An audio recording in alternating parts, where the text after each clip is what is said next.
The member for Gilmore. Thank you, Mr Speaker. October 11th was the International Day of the Girl Child, and many in this House spoke of attending special events to make sure we know that girls and women are a significant part of our society. What the heck is wrong with us? We're women, the one who gives life to every individual on this planet, the one who endures extreme pain during childbirth, and the one who is most often seen as a second-class citizen. Acknowledging the Day of the Girl Child is acknowledging that we in societies around the world do not treat women as the sustaining part of community or society. Recently, as chair of the Australian Parliamentary Group for Population Growth and Population Development, I attended the General Assembly of an internationally aligned group called the Asian Forum of Parliamentarians on Population Development. I'd like to note the hard work of Dr Mika Muramoto and the Executive Director of the AFPPD, the Honourable Professor Keizo Takemi, who is the chair, and unfortunately due to the dissolving of the Japanese Parliament was unable to attend the Assembly. As a consequence, I was lucky enough to be invited to do that job. There were 30 nations at this forum, from Central Asia, Southeast Asia, Asia and the Pacific. Elected men and women from our region and beyond, determined to make a difference as a priority in matters relating to women's empowerment, education, economic independence and a reduction of gender-based violence. In addition, there is the need to pay attention to our youth, where some nations have in excess of 50% youth unemployment. And finally, in nations with settled economies and lengthy periods of peace, there is the issue of caring for the ageing population. Each and every one of these has both a direct and indirect effect on the life of the girl child, whether in her early life or in her years of wisdom. We should be celebrating all our people every day and not just pick one sector like girls, pay lip service and do nothing else.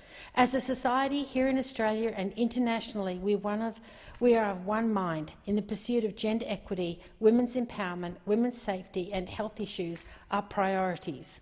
On a local level, there are groups like the CWA and the Smith family, and even some individuals like Nikki Morris, an ambassador for Embrace, who ran an Empower Me camp. They all recognise that girls and their confidence begin to be rift from the age of 10 to 12. These groups are assisting with scholarships and workshops to rebuild that confidence so girls can, and encourage them to think that they should, take on half the world. After all, we make up 51%. On a global level, we see actions like the gag rule, withdrawing essential funding for programs that have been instrumental in changing women's lives for the better. This change to funding will push so many programs backwards. We must collectively work and advocate wherever possible to have funding for these programs restored. They have had educational emancipation and addressed issues related to health. However, let me share a disturbing image given by Arthur Erkin from the UNFPA. We still have an international maternal death rate equal to 2 jumbo jets crashing to Earth. That's 800 women every day. It is of great significance that many countries have introduced the minimum age to marry, laws to protect families, laws to support victims of family violence. There's an overarching responsibility to develop projects that align with the Sustainable Development Goals.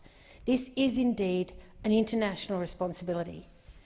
Importantly, the recognition of women's participation in policy-making, politics and peacemaking negotiations is an inspiration for all of us to take on and apply to the best of our ability and position. We must empower our girls and women through education, being good role models, through training, political mentorship and encouragement. As an essential part of this, women's health rights need to be promoted and respected. It is part of their personal recognition of their potential to fill a role as an economic source and an anchor for her family, a leader in her community. Having met MPs from PNG who got knocked out at the last election, aspiring candidates in the Solomon Islands and youth parliamentarian young girls, I've set myself 2 personal targets to promote women and girls in Gilmore. I'll have a Girls in Leadership weekend discussing skills needed, barriers to be wary of, listen to inspiration from present and past members of different levels of government and build their confidence. I'll invite young adults on a 50-50 basis from my region to help establish a Gilmore Youth Parliament, enable them to have a voice they currently don't have and are frustrated that their views on politics, education and other local issues cannot be heard. It's absolutely time to do more for our girls.